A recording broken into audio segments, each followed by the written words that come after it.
A pinhole camera captures an image upside down.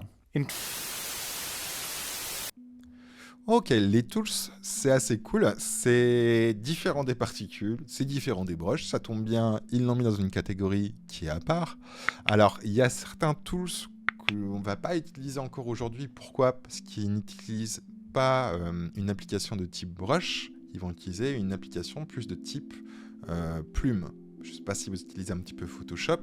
Si je dis plume, normalement, vous connaissez l'outil plume.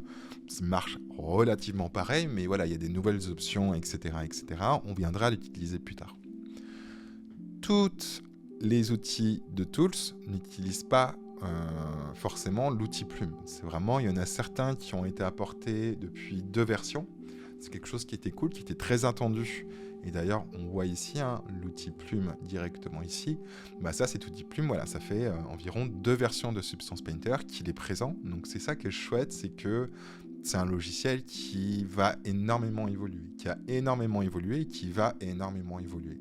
Et d'ailleurs, petite parenthèse, c'est que quand ça a été racheté par Adobe, puisque au départ, Substance Painter, ça a été créé par un ingénieur en France, je ne sais plus où exactement, mais dans le centre de la France. Ça a été racheté par Adobe il y a à peu près, je dirais il y a 3 ans. Voilà, moi j'avais un petit peu peur que du coup, quand c'était racheté, que ça évolue moins et moins dans le bon sens. Bon, pour l'instant, c'est plutôt cool ce qu'ils ont fait depuis que ça a été racheté, donc c'est plutôt rassurant. Ok, par exemple, si je prends le premier, pardon, pas aluminium, mais Autumn.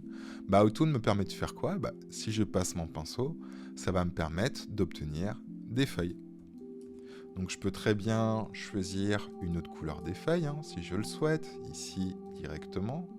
On va mettre en bleu, ici on va se mettre en vert. Voilà, maintenant je vais avoir des feuilles qui vont avoir des couleurs qui vont être différentes. Je peux très bien changer aussi, on voit qu'ils ont mis aussi du jitter. Au niveau des angles, ça veut dire quoi? Ça veut dire que mes feuilles n'auront jamais le même angle, mais si je reviens ici, là on voit que mes feuilles auront toutes le même angle, etc., etc. Donc c'est vraiment comme des pinceaux avec des petites options en plus. On peut aussi, par exemple, ici, n'hésitez pas à regarder toutes les options, ce qui va vous permettre de faire ou pas. Voilà, il y a plein de choses à l'intérieur. Alors là, pour celui-ci, il n'y a pas énormément d'options en plus. Je pense qu'ici, on peut augmenter. Voilà, est-ce qu'on en veut un petit peu plus ou pas? J'ai l'impression que c'est ça. Je peux par exemple changer l'acide. Voilà, par exemple, si je veux quelque chose qui a une taille comme ceci, ou alors une taille de 10, je pense que c'est ça. Je vous avoue que c'est pas quelque chose que j'utilise énormément, même je crois que je l'ai jamais utilisé dans un projet, il me semble. Mais voilà, ça y est, c'est plutôt cool, donc n'hésitez pas. Le blur, ça va me permettre, alors là, ça n'a pas trop d'intérêt, mais ça va me permettre de blurrer par rapport à certaines choses. On viendra l'utiliser dans des cas précis.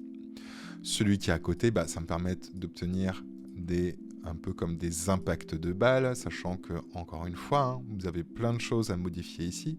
Vous pouvez même, par exemple, dire que vous voulez plus que ça touche la hauteur, ou alors que ça ne touche plus la roughness. Vous voyez, tout ça. En fait, ça va travailler encore une fois une matière, mais à vous de voir ce que vous voulez activer ou non.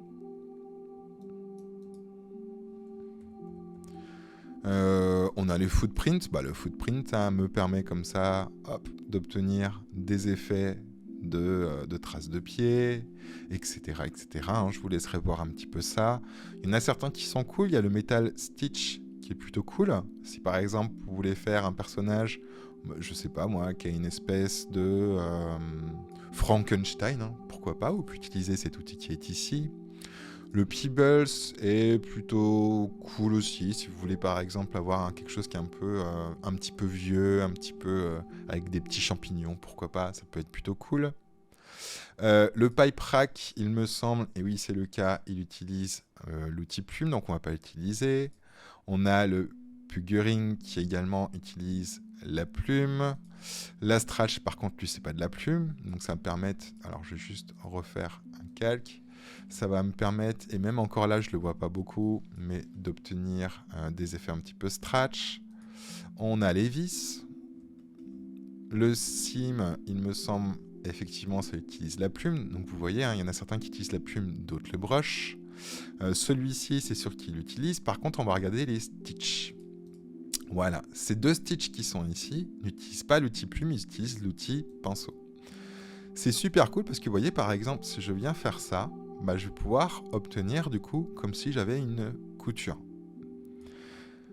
Encore une fois, ne vous formalisez pas par rapport à ce que vous avez ici. Sachez que cet outil, même une fois que vous avez tracé finalement avec le brush cette forme qui est ici, si on va dans les options, qu'on descend, ici on peut avoir finalement le type de couture qu'on veut.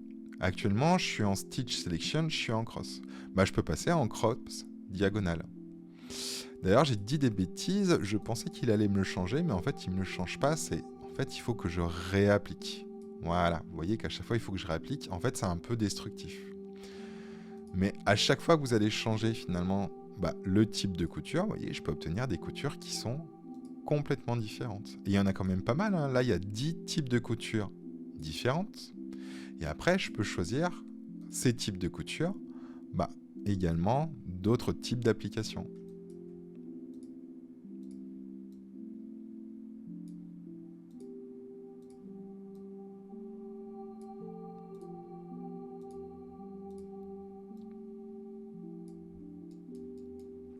Si je double-clique sur celle-ci, du coup là, j'ai une autre type de couture.